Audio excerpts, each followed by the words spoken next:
Shalom God people, anak-anak Tuhan yang dikasih oleh Tuhan. Bagaimana kabar kalian hari ini? Saya harap luar biasa ya, dan selalu berada dalam lindungan Tuhan. Sebelum kita mulai pelajaran kita, seperti biasa, kita akan awali dengan berdoa. Kita berdoa, Bapa kami di surga, Tuhan kami yang baik, terpujilah Tuhan karena Engkau begitu baik kepada kami, menjaga, melindungi kami sampai pada saat ini. Sekarang kami akan belajar, biarlah Tuhan bantu supaya kami mengerti pelajaran yang kami pelajari. Terima kasih Tuhan, dalam nama Kristus Yesus Tuhan dan Juru Selamat kami. Amin. Baik, anak-anak Tuhan dikasih oleh Tuhan, kita sekarang sudah tiba pada pelajaran kita yang ke-13. Bab 13 dengan judul Bersyukur dalam situasi sulit. Bersyukur dalam situasi sulit. Ya, yang lalu kita udah belajar bahwa kita harus memilih bersyukur. Bersyukur itu pilihan, dan kita harus pilih supaya bersyukur. Nah, sekarang kita mau belajar bagaimana caranya kita bersyukur dalam situasi sulit. Nah, kita mau awali dengan sebuah lagu yang ditulis seorang penulis, ya. Lagunya begini kira-kira, ya. Semoga nggak fals suaranya. Berkat yang tentu Tuhan janji, Yesus menjadi milik kami, umat tebusan waris Allah, disuci oleh darah Yesus. Kami masyurkan dan nyanyikan, memuji Yesus panjang hari. Kami masyurkan dan nyanyikan, memuji Yesus panjang hari. Ya, memuji Yesus sepanjang hari. Ya, memasyurkan nama Yesus, bersyukur setiap hari, berarti juga dalam keadaan sulit. Penulis lagu ini adalah Fanny J. Crosby, ya. Fanny J. Crosby ini lumayan terkenal nih, penulis lagu Kristen. Judul aslinya Blessed Assurance. Tapi di Indonesia banyak terjemahannya, ya, banyak terjemahan dari lagu ini. Dan salah satu yang saya tahu judulnya diterjemahkan menjadi Berkat yang Tentu, atau di Kidung Jemaat disebut Ku Berbahagia, ya. Intinya lagu itu tentang bersyukur, tentang memuji kepada Tuhan setiap hari. Ya, memuji Tuhan setiap hari, selamanya. Ya, selamanya, setiap hari berarti kan dalam keadaan sulit dan dalam keadaan senang tetap memuji kepada Tuhan. Nah,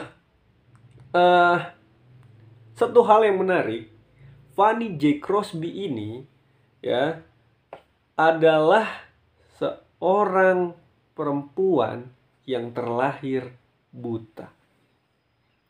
Ya, seorang perempuan yang terlahir buta. Dan tentunya ini sebenarnya pasti menyakiti hatinya. Meskipun kebanyakan orang yang buta sebenarnya malah punya kemampuan yang lain, jadi lebih gitu. Maksudnya gini nih, mereka memang nggak bisa melihat, tapi indera lainnya seperti indera pendengarannya, telinganya justru jadi lebih kuat. Saya pernah menonton di TV dan YouTube, ada seorang yang buta, sebenarnya buta, tapi dia bisa melukis dengan begitu indahnya hanya dengan pendengarannya, sensornya. Dan dia ini adalah seorang penulis lagu Kristen tentunya, lagu rohani tentunya. Wah, terkenal sekali Fanny J. Crosby ini. Dia hidup dengan menjadi pribadi yang sangat mengasihi Tuhan dan menggunakan seluruh hidupnya untuk memperkenalkan Tuhan melalui lagu-lagunya. Ya, banyak lagu-lagunya. Dalam lagu Sion, dalam Kidung Jemaat, banyaklah ciptaan dari Fanny J. Crosby ini. Ada sekitar 8 ribuan lagu yang dia sudah tulis. Semuanya membuat kita lebih dekat kepada Tuhan, lebih dekat kepada kepada Yesus. Sebenarnya ini sangat sulit ya, bersyukur dalam keadaan sulit. Tapi Fanny J. Crosby bisa buktikan kita itu bisa bersyukur dalam keadaan yang sulit sekalipun. Ya, kita bisa bersyukur dalam keadaan yang sulit sekalipun. Salah satu kesulitan yang dia hadapi adalah dia buta. Nah, dalam Alkitab sebuah cerita dialami oleh Rasul Paulus dan dia tuliskan kepada jemaat di Roma dalam Roma 5 ayat 3 sampai 4. Nah, saya baca. Catat ya. Roma 5 ayat 3 sampai 4. Dan bukan hanya itu saja. Kita malah bermegah juga dalam kesengsaraan kita. Karena kita tahu bahwa kesengsaraan itu menimbulkan ketekunan. Dan ketekunan menimbulkan tahan uji. Dan tahan uji menimbulkan pengharapan. Cerita ini tentang Rasul Paulus. Dalam pelayanan Injil yang dia lakukan, banyak sekali penderitaan yang dialami. Ya, sebenarnya kehidupannya sudah enak sebelum dia mengikut Yesus. Sebelum dia mengikut Yesus kan dia melawan Yesus ya. Kenapa saya bilang begitu? Karena dia mengejar pengikut-pengikut Yesus. Mengejar orang-orang Kristen lalu dibunuh. Itu pekerjaan dia. Hidupnya enak lah karena gak ada yang kejar-kejar dia. Gak ada yang mau bunuh dia. Tapi setelah dia mengikuti Yesus, jadi banyak orang kan yang mau keroyok dia, mau pukuli dia, dia dipukul, dia disesah, dia dipenjara. Ya. Dan karena siksaan yang dia alami, akhirnya dia matanya agak terganggu, ya. Lalu kakinya juga agak pincang. Banyaklah penderitaan yang dialami. Dia terkatung-katung di danau, di laut.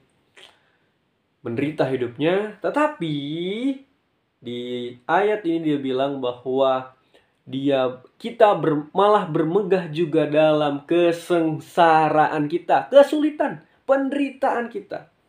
Karena kita tahu bahwa kesengsaraan itu, kesulitan itu, penderitaan itu menimbulkan ketekunan. Tekun jadinya kan, jadi lebih rajin. Dan ketekunan menimbulkan tahan uji. Tahan uji, jadi lebih tahan gitu, lebih kebal. Dan menimbulkan pengharapan. Ya, ketika kita mendapatkan sebuah soal matematika mungkin yang sulit ya, kita belajar, susah ini. Tapi kita harus jadi semakin tekun, makin rajin. Ini harus gimana ini? Akhirnya dalam otak kita sudah terbentuk cara menyelesaikan masalah ini, menyelesaikan rumus ini. Dan ketika itu kita jadi tahan mau menghadapi kesulitan-kesulitan yang nyata. Bukan hanya soal matematika, kita jadi kayak tahan kuat untuk menghadapi masalah-masalah itu. Ya sama mungkin seperti kalau berjalan ya, jalan kaki gitu, atau olahraga ya. Kalau kita biasa olahraga, awalnya memang pegal, tapi lama-lama biasa aja. Ya, biasa aja. Sudah tahan uji. Dan tahan uji itu menimbulkan pengharapan. Kita menjadi punya pengharapan. Oh, nanti ketika Tuhan datang, maka semua penderitaan saya, semua penderitaan yang kita alami akan berakhir. Semuanya akan diambil oleh Tuhan. Ya. Dari sini kita mendapatkan dua hal. Yang pertama, catat. Yang pertama adalah bahwa kita tidak akan mendapatkan kesulitan. Ya. Benarkah bahwa kita tidak akan mendapatkan kesulitan ketika kita hidup di dunia ini? Tentu saja jawabannya tidak. Di dunia ini kita akan mendapatkan kesulitan. Selalu mendapatkan kesulitan. Ketika kita malah semakin setia kepada Yesus, kita juga akan selalu menghadapi kesulitan. Wah, kalau begitu Yesus tidak adil dong. Kita sudah setia kok kita malah mendapatkan kesulitan. Oh, tidak. Tuhan tidak berjanji bahwa kesulitan-kesulitan itu akan hilang dari kehidupan kita. Tapi Tuhan berjanji, Tuhan akan temani, Tuhan akan bantu kita menghadapi kesulitan itu. Ya.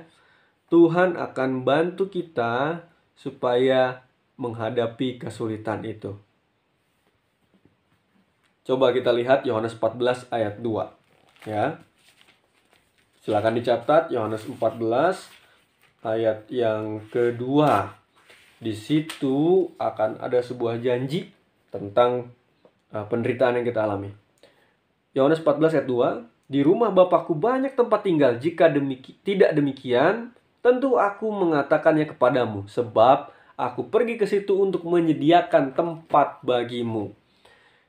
Itu, ya, kesulitan-kesulitan itu, kesulitan-kesulitan yang kita alami, tujuannya adalah supaya kita tahu dunia ini bukan tempat yang nyaman. Yang nyaman di mana? Di sorga. Bersama-sama dengan Yesus. Kalau sampai nih, di dunia ini nggak ada lagi kesulitan-kesulitan.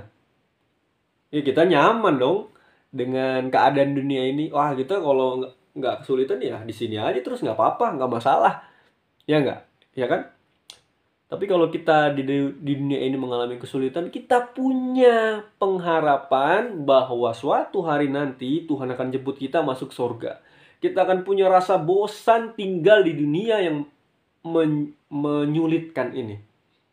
Kita rindu untuk cepat masuk surga, dijemput oleh Yesus pada kedatangan Yesus yang kedua kali. Ya. Yang kedua, itu tadi yang pertama. Pertama tadi kan, di dunia ini sengaja Tuhan biarkan kesulitan supaya kita ada kerinduan masuk surga. Yang kedua, tentang bahwa apa yang kita inginkan dapat kita peroleh. Apa jadinya bila semua yang kita inginkan dapat kita peroleh? Misalnya kita ingin sesuatu, ya sebenarnya mirip dengan yang tadi, ya mirip dengan yang tidak ada kesulitan. Kita ingin sesuatu nih. Ingin uang langsung muncul.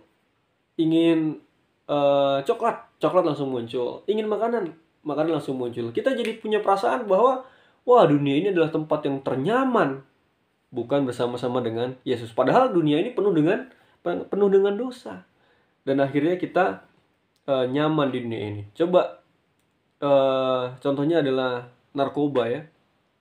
Narkoba ini kan terbatas, membuat kita langsung berpikir bahwa hidup ini menyenangkan. Ada rangsangan yang membuat otak berpikir bahwa ada imajinasi yang menyenangkan, gitu kan? Tapi kan itu hanya terbatas. Kalau sudah habis efeknya, akan pengen lagi, nambah lagi, hilang dan pengen lagi, ambil lagi, ya, bahagia lagi. Habis bahagia lagi, hilang lagi kebahagiaannya. Pakai lagi, hilang lagi. Bahagia lagi, hilang lagi. Ya kan? Kita rasa, oh udah habis efeknya, langsung kecanduan. Ya, kecanduan. Mau gimana caranya ini? Dapatkan lagi. Begitu terus, hingga akhirnya tubuh menjadi rusak. Dan akhirnya, ya mati. Karena itu bukan zat yang pantas untuk dipakai oleh tubuh. Nah, seperti itulah kebahagiaan yang ada di dunia ini. Tuhan sengaja membiarkan kesulitan-kesulitan di dunia ini menghampiri kita supaya kita bisa menjadi orang-orang yang bersyukur. Bisa berpikir bahwa saya nggak mau ada di dunia yang membosankan ini.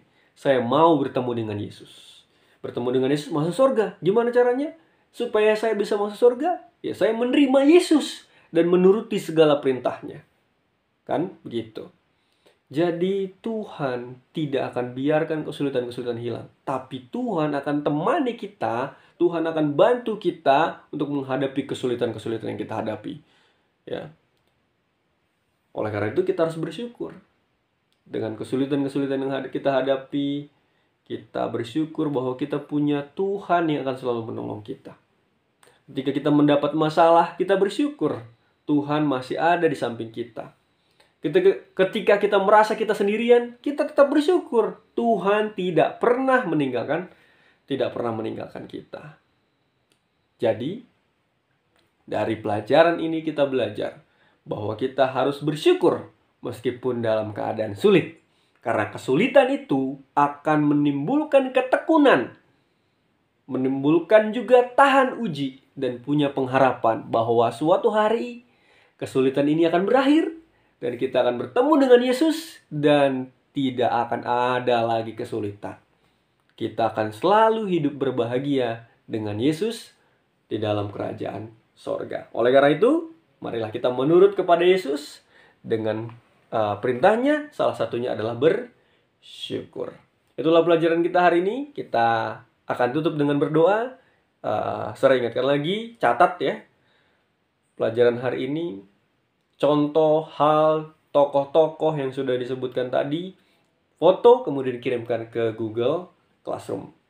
Kita akan tutup dengan berdoa. Bapa kami di surga, Tuhan kami yang baik, terpujilah Tuhan untuk pelajaran yang begitu indah ini. Ajari kami menjadi anak-anak Tuhan yang suka bersyukur, bahkan meskipun dalam keadaan sulit. Supaya kami boleh menjadi orang yang lebih kuat. Sehingga kami tetap setia menanti kedatangan Yesus yang kedua kali. Sehingga nanti ketika kami bertemu dengan Yesus, maka semua kesulitan itu akan hilang. Terima kasih Tuhan, kami berdoa di dalam nama Kristus Yesus, Tuhan dan Juru Selamat kami. Amin. Baik, sampai di sini pelajaran kita. Jangan lupa dicatat, foto, dikirim ke Google Classroom. Dan sampai jumpa di pelajaran selanjutnya. Tuhan Yesus memberkati.